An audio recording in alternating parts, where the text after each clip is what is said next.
Assalamualaikum warahmatullahi wabarakatuh. Bismillahirrahmanirrahim. Alhamdulillah wabihi nasta'in. Wassalatu wassalamu ala rasulillah sayyidil mursalin wa ala alihi wa ashabihi ajma'in, amma ba'd.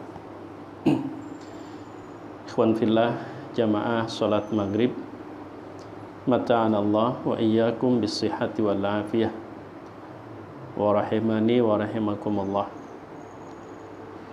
Pertama-tama mari kita bersyukur kepada Allah dan memujinya dengan mengucap Alhamdulillah. Kemudian salawat dan salam semoga selalu Allah curahkan untuk Nabi kita Muhammad sallallahu alaihi wasallam, untuk keluarga, sahabat, dan pengikut beliau sepanjang zaman. Ikhwan fillah yang Allah muliakan, terakhir tanggal 30 Ramadan ya, kalau kada salah 30 Ramadan, kita sempat membaca satu bab dari buku yang berjudul Minhajul Arifin, karya Hujjatul Islam Abu Hamid Muhammad Al-Ghazali, yaitu bab renungan berkenaan dengan gerakan ruku di dalam sholat.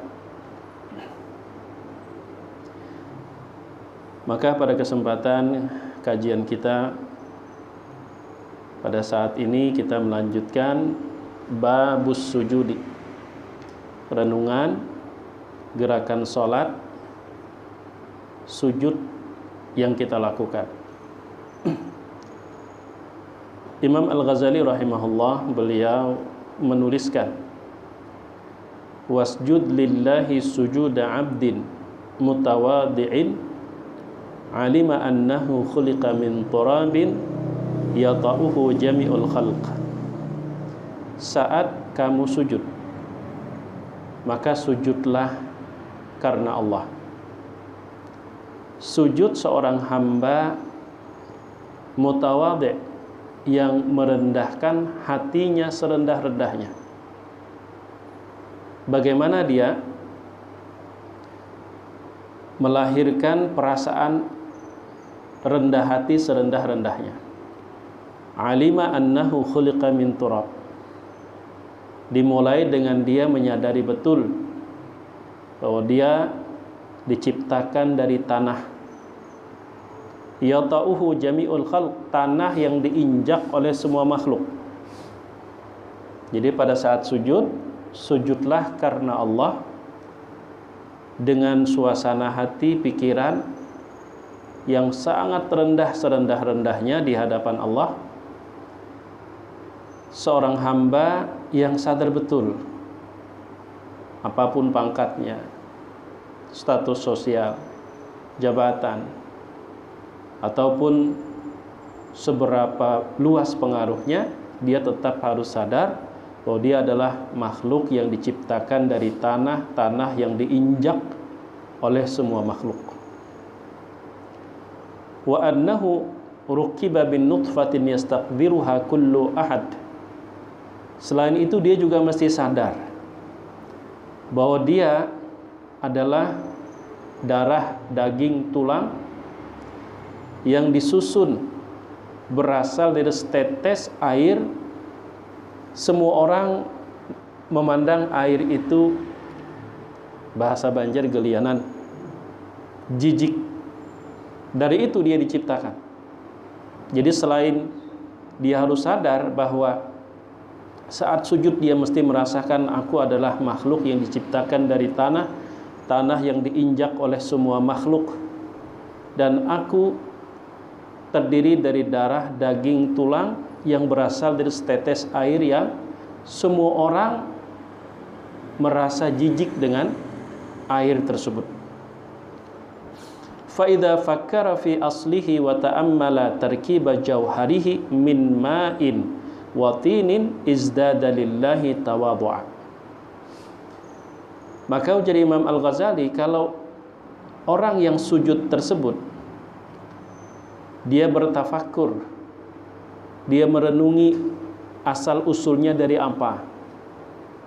Tidak melihat saat itu dia seorang presiden, tidak memandang saat itu dia seorang jenderal, tapi saat dia sujud dia sadar betul bahwa dia tercipta dari tanah, dari setetes air, maka izdada lillahi tawadu'a, niscaya kerendahan hatinya semakin bertambah-tambah karena Allah, untuk Allah.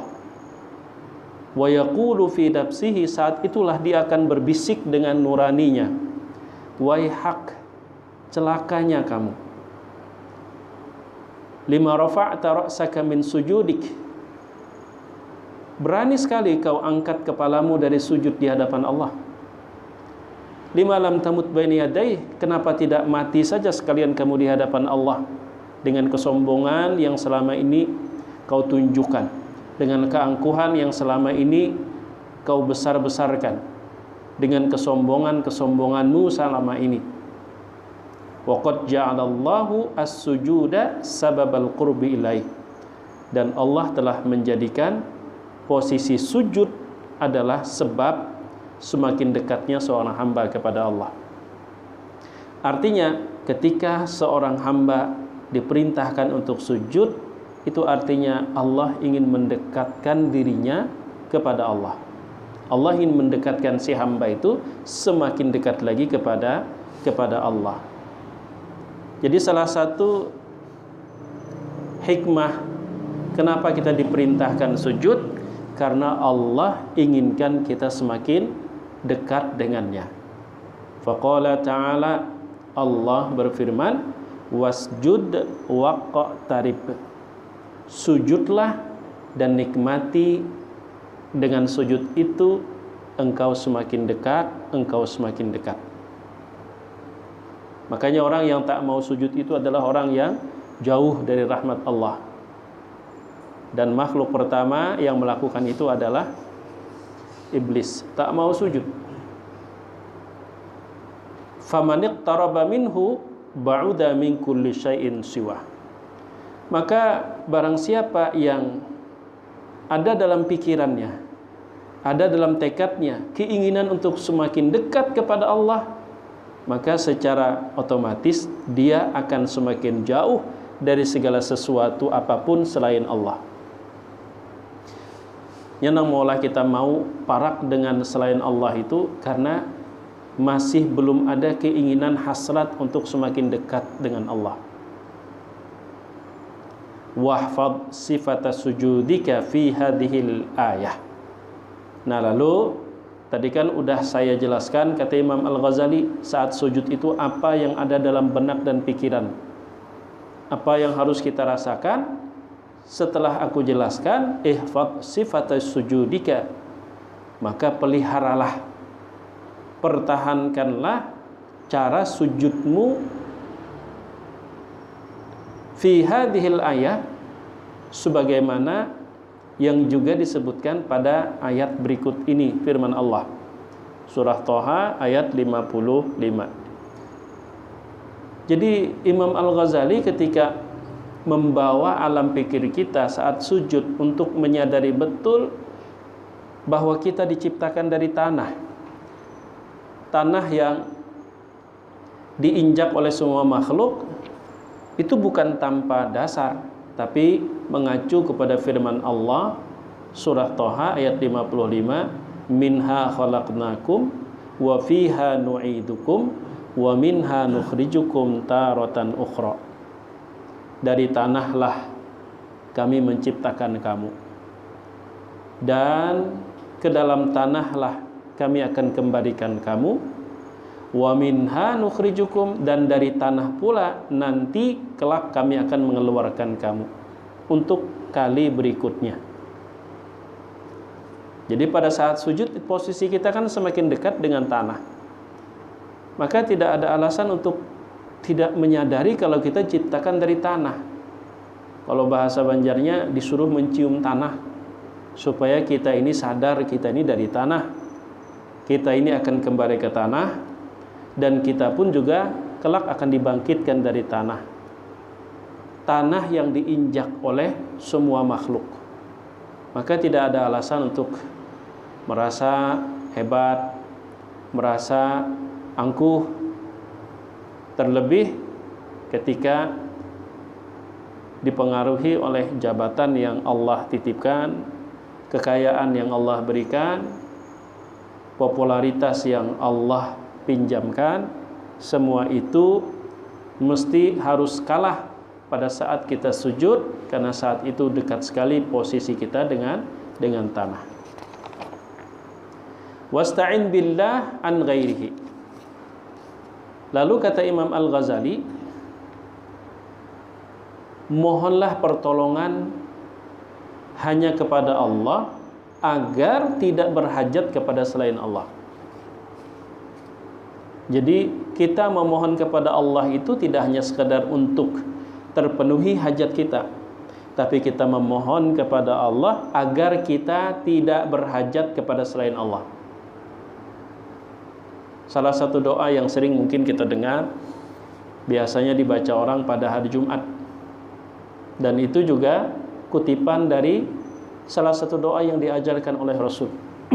Allahumma ya Ghaniyu ya Hamid, ya Mubdi'u ya Mu'id, ya Rahimu ya Wadud, ya Dzal Arsyil Majid, ya Fa'alu lima yurid, aghnini atau aghnina bihalalika an haramik, wa bi ta'atika am ma'siyatik, wa bi fadlika amman siwak. Aghnina atau aghnini, kalau untuk pribadi kan aghnini, bihalalika an haramik, cukupkan, kayakan aku dengan halalmu sehingga tidak ada ruang untuk sesuatu yang haram. Wa bi ta'atika an ma'siyatik, kayakan aku dengan ketaatan kepadamu sehingga tidak ada waktu dan ruang untuk bermaksiat. Wa bi fadlika amman siwak, kayakan aku ya Allah dengan semata-mata karuniamu sehingga tidak melirik kepada selain engkau. Sehingga tidak melirik kepada selain engkau. Yang membuat kita bisa kecewa, yang membuat kita bisa sakit hati, itu karena kita masih melirik kepada selain Allah. Yang membuat kita sulit ikhlas pun juga karena kita masih memandang selain Allah itu sesuatu. Kalau kita masih memandang selain Allah itu sesuatu, maksudnya bisa memberi manfaat, bisa memberi mudarat, masih ada dalam benak dan pikiran kita, itu yang membuat kita sulit membuang sifat riya. Itu yang membuat kita sulit untuk merasakan keikhlasan yang sesungguhnya. Makanya Imam Al-Ghazali di dalam bukunya yang lain yang berjudul Ayyuhal Walad, selama ujar sidin engkau masih memandang sesuatu, artinya memandang bisa memberi manfaat, bisa memberi mudarat, bisa mendatangkan keuntungan, bisa menyebabkan kerugian. Jika engkau masih memandang selain Allah dapat melakukan semua itu, dengan mata hatimu engkau berpikir selain Allah itu bisa mendatangkan manfaat, bisa menyebabkan kerugian, maka sampai kapanpun engkau tidak bisa merasakan keikhlasan yang murni. Ikhlas juga tapi levelnya. Dan engkau sulit untuk membuang sifat riya. Sifat riya. Maka mu'alajahnya, cara mengobatinya adalah pandang semata-mata Allah yang memberi manfaat, yang memberikan mudarat, yang memberikan sehat, yang memberikan titipan penyakit, yang menyembuhkan, yang mematikan, yang menghidupkan. Pandang hanya semata-mata Allah. Maka pada saat itu pujian dan celaan manusia tidak akan menggeserkan hatimu dari memandang Allah. Lantaran kita dalam hati masih ada lagi takutan lawan manusia, takutan kada dihargai, takut tidak disebut, khawatir dicela. Itu yang membuat kita sulit untuk membuang sifat riya. Maka dari itu jadi Imam Al-Ghazali, wasta'in billah an ghairihi. Memohon kepada Allah itu tidak hanya minta tolong agar apa yang kita hajatkan kabul, tapi juga memohon kepada Allah, minta tolong agar kita hanya mengalamatkan semua hajat kita kepada Allah, agar kita tidak mengalamatkan hajat kita kepada selain Allah. Wasta'in billah an ghairihi, mohonlah pertolongan kepada Allah agar kita tidak meminta tolong kepada selain Allah. Itu salah satunya tadi. Wa bi fadlika amman siwa, ya Allah, cukupkan, kayakan ulun dengan karuniamu sehingga tidak ada ruang dalam diri, dalam pikiran, dalam hati berharap kepada selain engkau. Fa innahu ruwiya 'anin nabi sallallahu alaihi wasallam, karena sesungguhnya diriwayatkan dari Nabi sallallahu alaihi wasallam annahu qala, bahwasanya beliau bersabda, qala Allah tabaraka wa taala, Allah berfirman. Berarti ini hadis qudsi. La attali'u ala qalbi 'abdin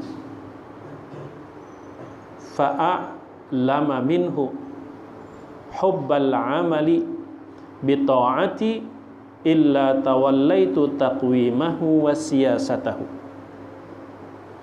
Tidaklah aku mengetahui hati seorang hamba, lalu aku mengetahui dari hati si hamba tersebut terdapat kecintaan berbuat untuk taat kepadaku, niscaya aku ambil alih rekayasa dan mengkondisikannya. Maksudnya apa? Segala sesuatu itu akan mudah karena Allah memudahkan. Makanya minta tolong tadi. Dan Allah akan memberikan kemudahan kalau memang di dalam hati kita sudah ada benih-benihnya, sudah ada keinginan, sudah ada kecenderungan, sudah ada syahwat untuk taat kepada Allah, itu sudah ada. Dan Allah Maha Tahu, niscaya kata Allah akan aku olahkan jalannya. Aku yang mengaturnya. Aku yang mengaturnya. Tapi mun di dalam hati itu kada ada sama sekali. Biar dihiga awak, biar kebaikan tuh. Kada ada keinginan di dalam hati sama sekali. Makanya jar urang ulun ingat salah satu sambutan kepala lapas Taluk Dalam. Betulan bulan Ramadan tadi kena jadwal 4 kali tarawih. Nang keempat ulun minta izin. Rasa kada nyaman juga. Ustadznya mengalahkan residivis, keluar masuk penjara, jangan kayak itu. Ustadz keluar masuk penjara kurang nyaman kedengarannya. Tapi memang karena udah capeknya luar biasa, ulun minta izin, minta gantikan. Jadi beliau termasuk luar biasa fanatik dengan urusan agama. Apa kata beliau? Beliau berikan semacam nasihat kepada narapidana. Berniat di sini mulai hati masing-masing untuk berubah. Berniat. Sadar kada bebuhan pian ni, ulun terjemahkan dengan bahasa Banjar. Beliau kan bukan orang Banjar, kalau kada salah orang Medan. Kalau kada salah. Sadar kada bebuhan pian ni. Banyak korban. Ulah pian, bini pian jadi korban, anak pian jadi korban, keluarga pian jadi korban. Dan nang diantara nang sidin tanamkan kebersihan. Saya tidak pengen ya sidin bebuhan pian-pian ini bulik kena, di mana keluarga sudah bertahun-tahun menunggu, nang tadinya istri dari tulang rusuk menjadi tulang punggung, kan kayak itu jadinya. laki di penjara yo. Tadinya tulang rusuk menjadi tulang punggung. Maka dari itu Jar Sidin mulai dalam hati tanamkan kesadaran, mohon kepada Allah supaya sadar di dalam hati Jar Sidinnya mun dalam hatinya kadada sama sekali, biar penceramah dari langit nang datang Jar Sidin ada mau berubah. Nya kita juga nang menyudahi. Un di dalam hati kadada keinginan sama sekali hendak berubah. Pada bahasa banyu tawar dari langit gin kada ampuh. Mun ada istilah banyu tawar lah, penerang hati. Kanyang banyu tawar dah. Kesana kemari dimintakan banyu oleh keluarga, bahasanya gitu. Kada insaf-insaf karena di dalam dirinya belum ada. Mulai dari diri kita, mulai dari keinginan ya Sidin. Itu yang pertama Sidin tanamkan kemarin. Tapi Sidin awali dengan memberikan sebuah renungan. Kasihan keluarga, sudah supannya luar biasa, terpaksa keluarga berdusta. Mana laki kam menjadi tenaga kerja di Malaysia aja, padahal di lapas. Supan korban aja Sidin, kasihan. Lawan ya Sidin, kebersihan dijaga. Pertama kali aku pindah sini sih, kulihat dapur mah sakit hatiku Sidin. Aku karena pengen Sidin babuhan pian-pian ini bulik, limbah sudah masa tahanan di sini habis, bulik timbul membawa penyakit Sidin. Apalagi stroke. Orang sudah beberapa tahun mengharap bulik, sekalinya bulik membawa penyakit, tambah menderita lagi keluarga di rumah. Maharagu. Luar biasa. Tapi nang ulun garis bawahi, Sidin, tanamkan mulai diri kita sendiri. Yang bisa mengubah kita itu memang Allah, tapi Allah akan mengolahkan jalannya mun di dalam diri kita ada keinginan berubah. Dan banyak hadis-hadis yang seperti itu. Misal seperti hadis yang sering kita dengar, halal itu jelas, haram itu jelas. Di antara keduanya perkara-perkara syubhat yang tidak diketahui oleh kebanyakan orang. Lalu kemudian di ujung hadis itu, dalam tubuh manusia terdapat segumpal daging. Kalau itu baik, baik pula seluruh anggota tubuhnya. Kalau itu rusak, rusak pula. Salah satu nasihat dari hadis tersebut adalah mulai dari dalam diri masing-masing hendak berubah. Jangan menunggu muntung orang lain memadahi. Amunnya dalam hatinya saja kada mau berubah, nang segumpal daging tu ning itu kada dibenahi, biar muntung malaikat nang membisiki, ada akan berubah. Jadi mulai dari diri kita. Jangan berpikir beratnya mengalihnya. Hadis yang dikutip Imam Al-Ghazali, hadis kursi, Allah berfirman, bila di dalam hati seorang hamba itu ada benih-benih keinginan untuk berbuat taat kepada Allah, berikutnya ujar Allah, undang nang maatur mengolahkan jalannya. Tugas hamba adalah tanamkan dulu keinginan itu. Tanamkan dulu keinginan itu. Tawallaitu taqwimahu wa siyasatahu. Undang nang ambil alih jar Allah. Nah, itu renungan tentang sujud. Kemudian babut tasyahudi. Ini renungan tentang tasyahud. Wat tasyahudu tsana'un wa syukrun lahu. Wa ta'arrudun limazidi fadlihi wa dawami karamatihi. Tasyahud, asyhadu an la ilaha illallah. Mau ini mun yang kajian di pinggiran ini dalam benar. Mendalami kalimat la ilaha illallah. Kada ada tupang segala-galanya kecuali hanya Allah. La tasyahud itu sebenarnya adalah sana'un, bentuk kita memuji Allah. Maka saat mengucapkan asyhadu at-tahiyyatul mubarakatus salawatut thayyibatu lillah, itu kan pujian. Maka jangan hanya sebatas dimuntung. Resapkan dalam hati bahwa kita sedang memuji Allah. Walaupun kada paham tunggal bijian apa maknanya karena bahasa Arab. At-tahiyyatul mubarakatus salawatut thayyibatu lillah. Dan itu sekaligus syukur kita kepada Allah. Wa ta'arrudun limazidi fadlihi wa dawami karamatihi, dan yang membuat kita semakin dekat dengan karunia dan kemuliaan yang Allah berikan. Terus fakhruj an da'waka, maka keluarlah dari pengakuan diri.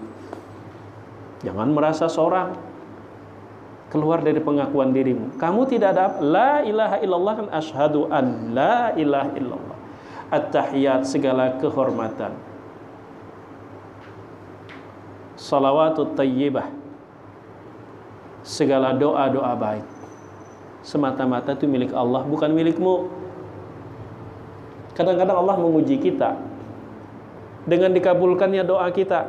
Merasa harap butuh kabul karena undang berdoa aja. Allah menguji kadang-kadang seperti itu. Guru tolong doakan ulun guru. Berdoa kabul sekalinya. Sahabat kisah. Untungnya semua udah doakan kabul. Mengaku undang dan mengabul. Ya Allah, sombong kita. Di masyarakat ini macam-macam biar. Apalagi kalau dipandang sebagai mengerti perkara agama, tinggal di lingkungan masyarakat yang tradisional. Masya Allah, ada yang minta mandi lah, ada yang minta kriawakan laki lah kada sing bulikan, dan itu pernah ulun alami. Makanya ulun limbah sekali pernah minta banyu orang, ayo mengabulkan hajat orang, beristilah membawa banyu sudah ke rumah. Apa hajat pian? Aku ni jai lawanlah abahnya itu sudah lebih setengah tahun, abahnya kada meherani, memberi duit kada, lawan anak kada, memberi duit kada sudah setengah tahun. Minta banyu aina doakan. Masya Allah, kita memadahkan ulun indah dengan masyarakat yang tingkat pengetahuan wawasannya seperti yang kita ketahui, itu sepertinya bukan jawaban. Karena dalam Islam pun ada ruqyah ya. Ulun bacakan Fatihah, kemudian sekalinya Masya Allah kabul, isuk bujurut mau banyu kada kau lagi jalan. Sekalinya hari itu ya ulun doakan mudah-mudahan terbuka hatinya. Rupanya pas isuknya belum matahari timbul, datang nang laki memberi duit. Isuknya kada lawas, belum tengah hari Ba 4-5 datang membawa banyu, kada kau lagi julun. Ya kada kau dimulai nak itu pian. Ada juga bini sudah tajun lebih dari 3 hari, anak halus-halusan. Datang, ji ya, tolong lihat ya kan bang, bini ulun di mana? Langsung tertawa, ingat ulun, mang julun. Pian minta lihat ya kan, bini pian di mana? Pian bersembunyi di higa lawang tu ulun ada melihat di orang. Anak minta lihat ya kan. Cuman biasanya ada nang memang diselajurakannya. Wahnya palingnya kada jauh juga. Nyatanya kada jauh. Mau di selajurakan. Jadi nang kayak ini julun pian berdoa. Berdoa lawan Allah. Anak halus-halusan, guring malam kada dana mengguringakan kekanakan halus-halus. Masih kericikan, kasihan kan kada ada umahnya menyusui kada ada. Nah, bangun pian tengah malam. Bangun pian tengah malam, berdoa lawan Allah. Janaki anak pian nang halus-halus tu guring tun. Supaya hati pian mengolah hati pian sungguh-sungguh berdoa, ya Allah, kalaupun bini ini kada mau bulik karena ulun, untuk anak-anak neng halus-halus ini padang ya Allah bukakan hatinya bulik. Angkat ulun lah jadi berdoanya nak itu. Ulun mendoakan juga mudah-mudahan sebelum 3 hari bulik. Dasa bulik pian sebelum 3 hari sekalinya. Cuman sebelum Orang tuh jauh, ulun bisiki, jangan dipukuli lagi bini pala. Hah, jadi di mana kem tahu jadi? Ija kada serajurakan pian kasap, ulun kasap tahu. Kan logika kita, bini itu muni sayangi kira-kira mau lah buka. Bila yang sudah sampai buka itu biasanya karena kada sanggup. Mun sekadar muntungnya masih tahan kadang-kadang. Tapi yang sudah buka, tajun itu lawan pukul-pukulnya kekerasan rumah tangga. Di mana pian tahu jar? Makanya kada berkisah. Jadi ulun pada ya, kira-kira mun disayangi, kira-kira mau lah buka jurang. Artinya kan dijelaskan, tapi ada jurang. Dan kadang-kadang tuh saya ndak kasap tahunya. Timbul orang menjadi mengkultuskan. Nah, kakak itu tuh ujian dari Allah. Kita mendoakan kabul, wah, kabul tuh karena doa unda tahulah, tak akui diri. Makanya fakhruj an da'waka. Jangan kita merasa kita, makanya kita sudah at-tahiyatu lillah, alhamdulillah, pujian itu semuanya hanya milik Allah. Allah uji, Allah tempelkan ke kita satu kelebihan, dan itu semata-mata dari Allah. Apakah kemudian kita mengklaim itu milik kita? Undapang naharap. Sekian banyak orang berdoa, doa unda sering kabul. Nah, itu berarti tak akui kita. Fakhruj an da'waka, keluar dari merasa nyawa nang harap. Terus apa yang dilakukan? Wa kun lahu abdan, jadilah hamba Allah semata. Nah, kayak apa jadi hamba Allah semata? Bi fi'lika itihi gawian. Gawian nyawa tuh gawian hamba kah? Gawian wani lawan Allah Ta'ala, mengaku hamba tapi wani nang disuruh kada digawi, mengaku hamba lah. Wa kun lahu 'abdan bi fi'lika kama anta 'abdun lahu bi qaulika. Jadilah hamba Allah dengan perbuatanmu sebagaimana kamu mengaku hamba Allah dengan ucapanmu.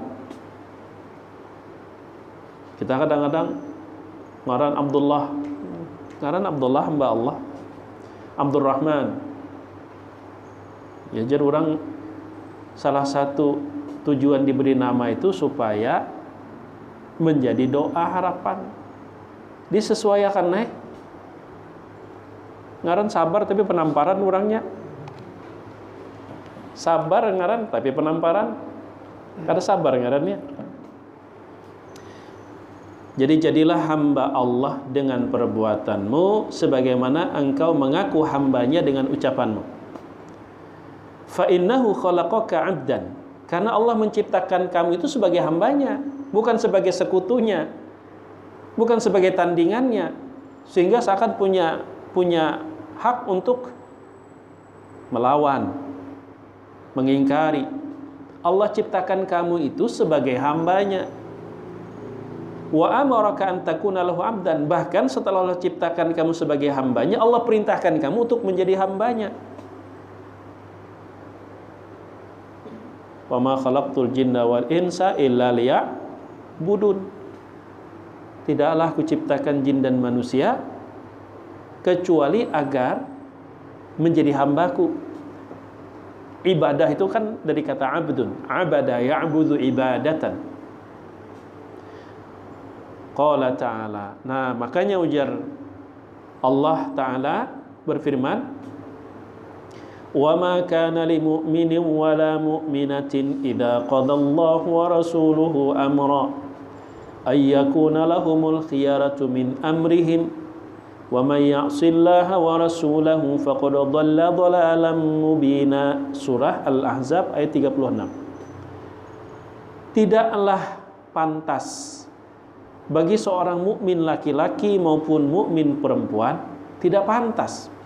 Idza qadallahu wa rasuluhu, bila Allah atau rasulnya, Allah dan rasulnya memutuskan suatu perkara, tidak pantas memilih perkara yang lain. Maka hamba, dengan hamba itu bahasa kitanya ujar Nabi apa, ujar Allah apa, taguk bulat.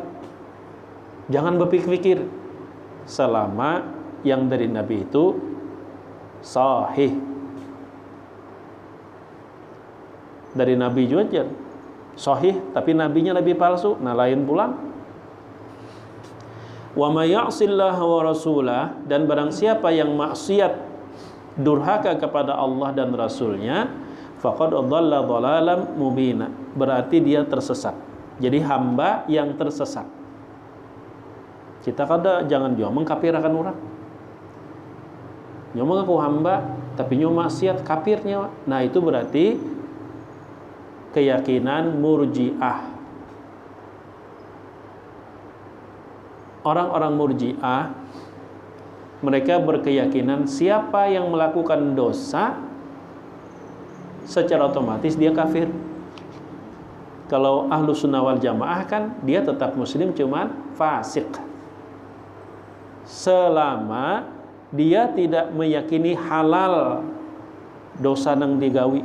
Tapi mun yang meyakini halal dosa nang digawi, tahu aja pada itu kada boleh, diyakininya halal, nah, itu berarti dia murtad.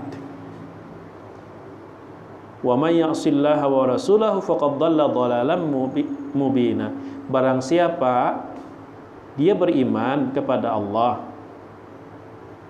tapi ternyata dia maksiat kepada Allah, tidak taat kepada Rasul, dia mukmin yang tersesat.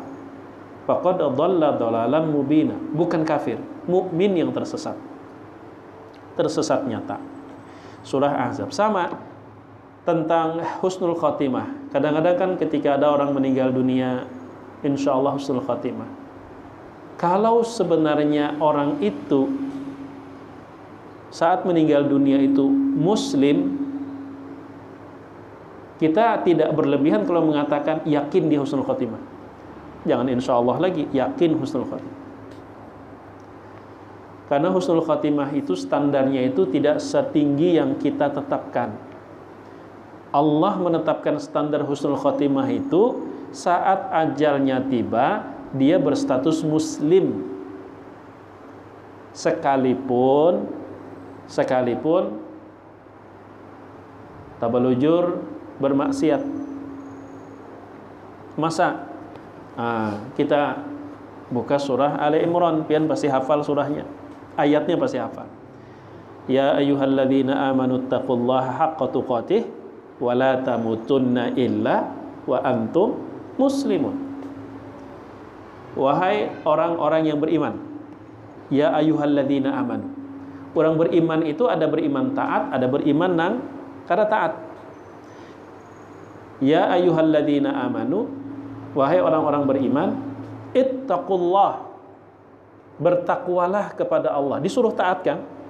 Bertakwalah kepada Allah sebenar-benar takwa. Apa gara arti takwa? Takwa itu nang disuruh digawi, nang dilarang tinggalkan. Wala tamutunna, dan jangan sampai mati illa wa antum muslimun. Kan muttaqun enggak? Muslimun. Andai kata bunyi ayatnya itu wala tamutunna illa wa antum muttaqun, maka husnul khotimah itu adalah muslim yang meninggal dunia dalam keadaan taat kepada Allah. Muttaqun tapi muslimun. Imam Abu Hanifah rahimahullah pernah digeruduk oleh orang-orang Mu'tazilah. Bukan orang Khawarij, bukan Mu'tazilah, Khawarij. Orang Khawarij sama dengan orang Murji'ah. Pelaku dosa itu kafir, keluar dari Islam. Nah, pada saat itu Imam Abu Hanifah sedang berada dalam masjid, digeruduk oleh gerombolan orang-orang Khawarij. Diserang, mereka sudah siap dengan pedang yang terhunus. Abu Hanifah, kami datang tujuan cuma satu, menghabisi Anda. Tapi kami berikan kesempatan. Kami menanyakan pertanyaan, bila Anda menjawab benar, kami batal membunuh Anda. Tapi kalau salah jawaban Anda, maka tidak ada yang menghalangi kami untuk menghabisi Anda. Kata Imam Abu Hanifah, sarungkan dulu pedang itu. Tidak Abu Hanifah, ini kalau sudah keluar dari sarungnya nggak akan dimasukkan kecuali kalau minum darah. Baik, kata Imam Abu Hanifah, silahkan kamu bertanya. Abu Hanifah, andai kata di depan masjid, di samping pintu ada dua mayat, laki dan perempuan. Yang laki-laki meninggal dunia saat minum khamar, yang perempuan meninggal dunia saat dia berzina. Hal huma minal muslimin, apakah keduanya masih termasuk muslim atau bukan? Menurut keyakinan Khawarij, orang melakukan dosa, terlebih dosa besar, itu kafir. Artinya kalau Imam Abu Hanifah menjawab muslim, masih muslim yang fasik, maka menurut versi mereka jawaban salah. Tapi Imam Abu Hanifah orang cerdas. Kata Imam Abu Hanifah, sebelum saya menjawab, saya nanya dulu. Dua orang yang Anda tanyakan tadi itu tidak Anda jelaskan asal-usulnya. Apakah dia dari kalangan orang Yahudi yang Anda tanyakan? Oh bukan, dia bukan dari kalangan orang Yahudi. Terus apakah hal huma minan Nasara? Apakah keduanya itu dari orang Nasrani? Oh tidak. Oh lantas kata Imam Abu Hanifah, kalau dia bukan orang Nasrani, bukan termasuk orang Yahudi, terus dia termasuk orang apa? Yang kami tanyakan tuh huma minal muslimin, keduanya itu dari kalangan orang muslim. Oh, kalau begitu kata Imam Abu Hanifah, saya tidak perlu menjawab, Anda sudah menjawab. Keduanya dari minal muslimin. Akhirnya mereka linglung. Ahlus sunnah wal jamaah meyakini seorang muslim berbuat dosa, selama dia tidak meyakini halal dosa tersebut, itu tidak mengeluarkannya dari statusnya sebagai seorang muslim.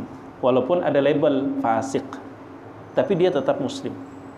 Nah, Allah berfirman dalam Al-Quran, وَلَا تَمُوتُنَّ إِلَّا وَأَنْتُمْ muslimun. Makanya kematian itu bagi seorang muslim adalah kemuliaan. Tapi bagi non-muslim kematian itu musibah. Kenapa kemuliaan? Seorang muslim ketika meninggal dunia, positif dia muslim, berarti dia husnul khotimah. Kita nang hidup nih, belum tentu lagi ulun pian ini kan masih hidup. Menjaminlah keislaman yang Allah berikan kepada kita ini tetap bertahan sampai napas terakhir. Belum ada jaminan. Tapi mereka yang sudah positif meninggal dalam keadaan muslim, sudah positif husnul khotimah. Cuman husnul khatimah itu bertingkat. Minimal sekali asal dia muslim aja, itu udah husnul khatimah. Syukur-syukur muslimnya taat.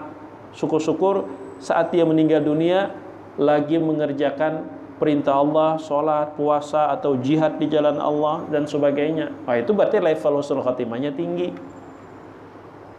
Kita kadang-kadang menetapkan standar husnul khatimah itu kan kayaknya terlalu tinggi banget. Sampai-sampai kita aja takut mengatakan dia husnul khatimah. Takut kita, insya Allah husnul khatimah. Mungkin sudah nyata-nyata orang tua muslim saat meninggal dunia, sejauh yang kita tahu dia muslim, husnul khatimah.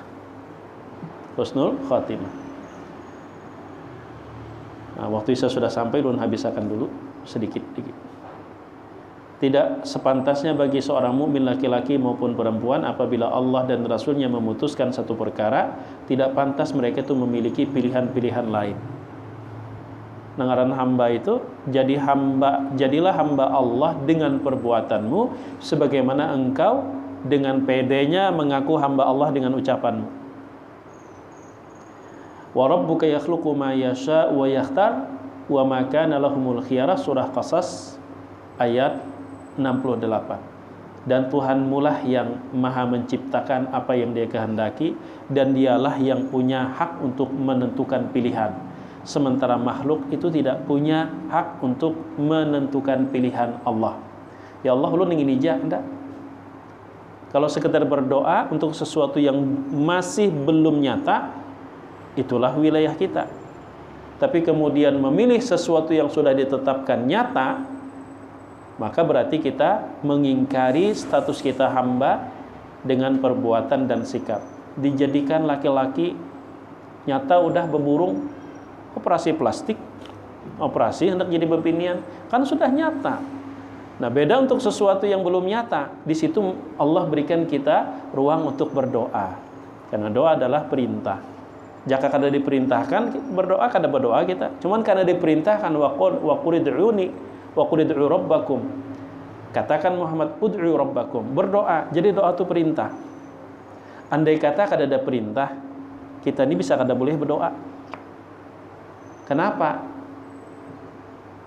Karena seakan-akan kita mencurigai Allah tuh kada tahu mana yang baiknya lawan kita. Andai kata doa itu tidak diperintahkan, maka secara logika kita malah tidak boleh berdoa. Andai kata tidak diperintahkan. Sebab doa ini kan seperti meminta sesuatu yang seakan-akan mun kada diminta kada diberi. Seakan-akan pian aja tuh lah, bisi hutang. Tagih orang sekali, tagih orang 2 kali, waktu bersamaan, apa ujungnya? Nyotok hutang kau ndak ada bayar. Tapi karena doa kepada Allah adalah perintah, maka berdoalah semata-mata kita melaksanakan perintah Allah. Maka ada suatu ungkapan syair ya, ungkapan syair.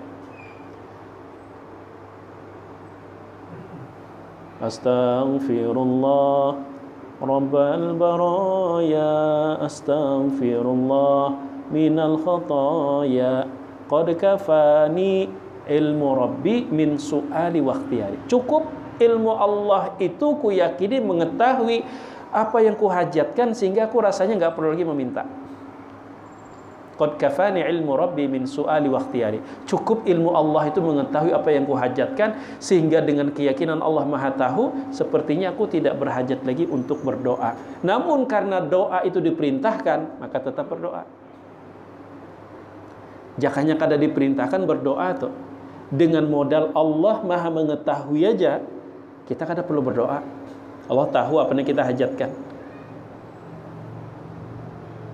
Bahkan kalau kita merengek-rengek, sekilas seakan-akan kita kada percaya Allah tahu lawan hajat kita. Cuman karena berdoa itu perintah, maka kita laksanakan perintahnya. Karena kita adalah hamba yang taat dengan perintah. Nah, barangkali ini dulu yang dapat ulun sampaikan. Ternyata cukup panjang masalah babut tasyahud, separuh lebih lagi. InsyaAllah nanti akan kita lanjutkan renungan-renungan, gerakan-gerakan di dalam sholat maupun bacaan-bacaan di dalam sholat yang ditawarkan oleh Imam Al-Ghazali, di mana beliau terinspirasi juga dari beberapa ayat Al-Quran, dari hadis-hadis Rasulullah SAW. Mudah-mudahan bermanfaat. Jika ada salah hilapnya mohon maaf. Terima kasih atas waktu dan kesempatan. Jazakumullahu khairan. Subhanakallahumma wa bihamdika asyhadu an la ilaha illa anta astaghfiruka wa atubu ilaik. Wassalamualaikum warahmatullahi wabarakatuh.